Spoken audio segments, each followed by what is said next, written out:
Well, one of the things that I also wanted to know is, you know, we've been talking about other people, but what was it like for you to win a Grammy?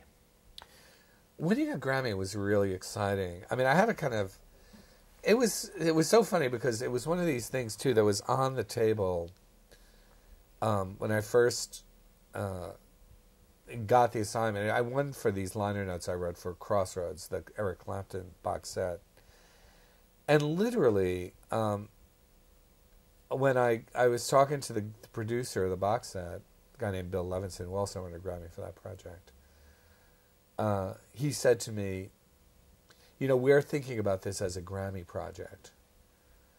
And I remember I said to him, you know, I said, look, you know, I'm gonna do the best work I can do here. You know, I don't half step.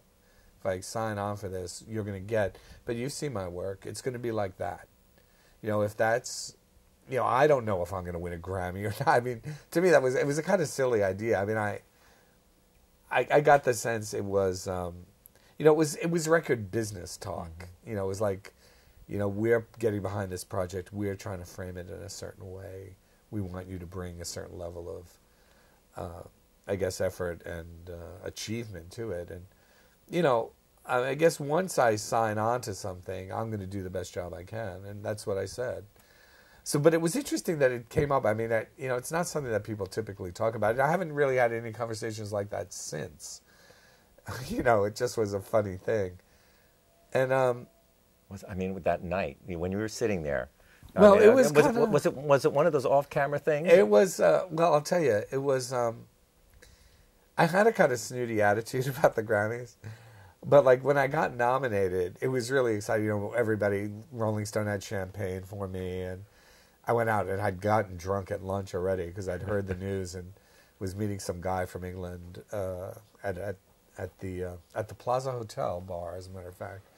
And so I was drunk already. I got back to Rolling Stone. There was more to drink. It was really, really exciting. But then, yeah, then it was like, you know, I'd go out to Los Angeles, and I was with my girlfriend at the time, who was a journalist also. And I was in L.A. It's really like a kind of company town, you know, like all anybody was talking about was the Grammys. I mean, in New York, I mean, the Grammys are like a big deal, but like there's always something else happening in New York. Like it, whereas, you know, there was just nothing else going on in LA. And I really began thinking about like, what's going to happen if I lose? Like, you know, I'm just going to be here and like, it's going to be such a drag, you know? And it was sort of funny because I was going through this thing and my girlfriend said to me, she goes, I'm sort of getting the impression that like you're not of the, oh, it's a sufficient honor to be nominated school of thought on this. And I was just like, look, if I lose, like, we're just jumping in the car and rolling out of town. Like, I don't even want to be here. But when I was sitting there, it was in the afternoon. God, Bruce Johnston and from the Beach Boys and a singer that I really like, whose name I can't remember right now. She did an album of Leonard Cohen's songs, actually. She's a terrific singer. They were the two presenters on the stage. And the thing that struck me was when they announced the winners, the first thing they said was Crossroads. They said, and the winner is Crossroads.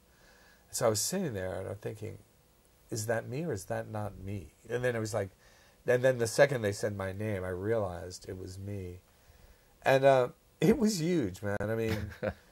I mean, I was getting, you know, Don Henley sent me a bottle of champagne, and you know, I had, you know, dozens of messages on my phone machine. And people are calling my hotel and at home and at work, and you know, it was, you know, I hadn't really understood how big it was, and it was very, very exciting.